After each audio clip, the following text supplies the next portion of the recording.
আপনাদের এই যে অনেকের অনেক চুলকানি আছে, আমাদের প্রোফাইলে এসে আজাইরা চুলকানি মারতেছেন না, এটা একটু বন্ধ করবেন।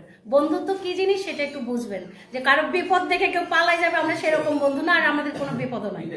এটা মাথায় রাখবেন। এরকম ফ্রেন্ডশিপ আমরা এক বন্ধুর জন্য আরেক বন্ধু জান দিয়ে দিতে পারি, দিতে পারি, বন্ধুকের সামনে দাঁড়াইতে পারি।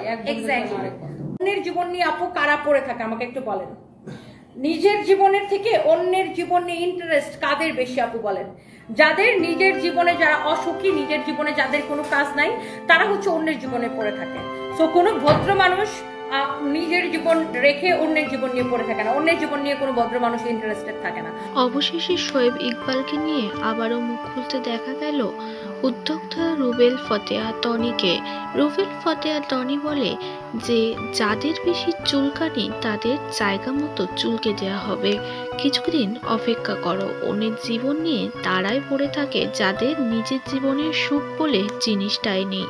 কিছুদিন ধরেই তাকে নিয়ে লাইভ ভিডিও করছে তার প্রথম হাজবেন্ড শোয়েব ইকবাল, যার সাথে কোনো রকম লিঙ্ক নেই টনির।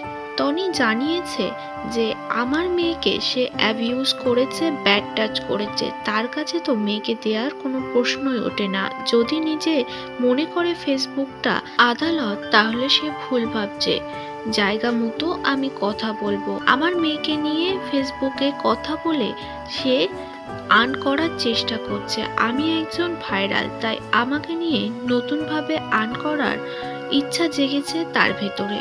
এভাবেই নানান রকম অপমান করেছে শোয়েব ইকবালকে। শোয়েব ইকবালের মতামত, আমার সঙ্গে টনির নাকি লিঙ্ক ছিল, তবে ইদানিং টনি তার মেয়েকে তার সঙ্গে দেখা করতে দিচ্ছে না, এবং সে কোনোভাবেই চায় না তার মেয়ে লন্ডনে যাক, ছোট ড্রেস পরে নাচানাচি করুক।